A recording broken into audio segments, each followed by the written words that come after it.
mid-20s. That she was able to look at a crime scene and see things other people didn't see. What was there, what was missing, what shouldn't be there. Over the winter, she'd solved a 4-year-old cold case, earning regional attention and the contempt of the local sheriff's department. "So, how are we doing, sir?" Other than the fact that our church has become a murder scene, I can't complain. She showed a hint of smile, opening a manila folder on his desk. She was attractive, in a wholesome way, with attentive light brown eyes that seemed to Luke slightly too large for her face. "I heard your sermon a few weeks ago. It was inspiring." "Thanks," he said. "I confess I don't go to church all that often. I'm a devout secularist, but I had family visiting." "Ah." Amy Hunter made eye contact quickly. Luke sensed she wasn't comfortable with small talk. "Which sermon was it?" "The crab chowder one?" "Oh, yes. Matthew 5:13, salt of the earth. Well," he said, "we'd love to have you again sometime." Her eyes were back on the papers in her folder. "I have the transcript of your statement from yesterday," she said, "with Deputy Stillfork. I just have a couple of follow-ups." "Sure." "You said you checked the church doors and they were all locked at 8 o'clock on Monday night. Is that correct? 5 doors?" "That's correct. 2 to the church, 2 to the offices, 1 to the parlor, though they all used the same key." "And how many people have keys other than yourself?"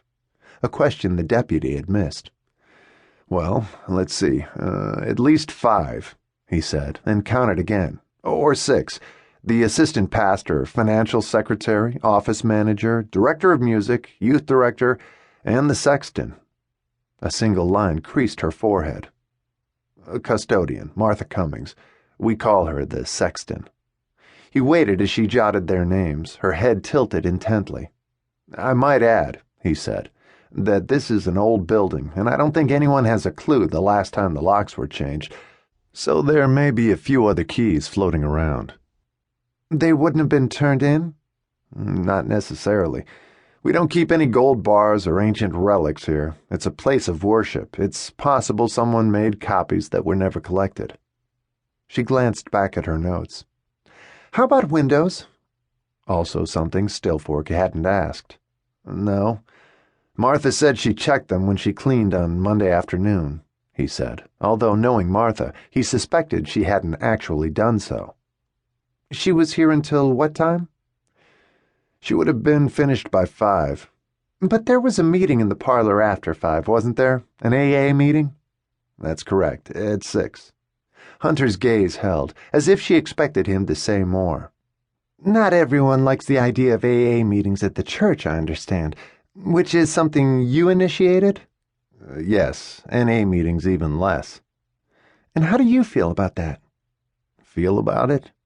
He saw that her steady eyes were waiting, alert like the cold morning.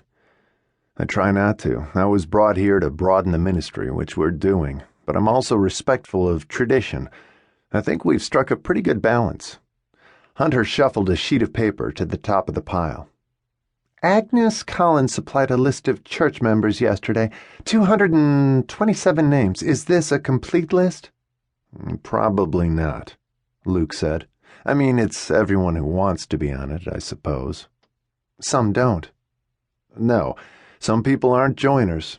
He shrugged. "I guess they don't want to be part of any club that would have someone like them for a member." "Right." Hunter showed her version of a smile again, 2 tiny brackets on either side of her mouth. "How about Robbie Fallow?" "Ah, Robbie Fallow." Her eyebrows lifted curiously. "The sheriff asked me about that too," Luke explained. "He wanted to know if I'd had any dealings with Robbie lately." "Have you?" "Dealings? No, not that I know of." "Any reason to think he might have had anything to do with what happened?" "No." She nodded, wrote 2 words in the margin, and underlined them. Luke squinted, trying to read what they were, but couldn't. The sheriff didn't like Fallow, and was probably going to try to push the case in that direction. "Now, you came in the church yesterday through the office entrance back here and walked down the connecting hallway to the front of the sanctuary, as I understand it, entering through the choir door." "Correct." "And you found the woman at approximately 7:40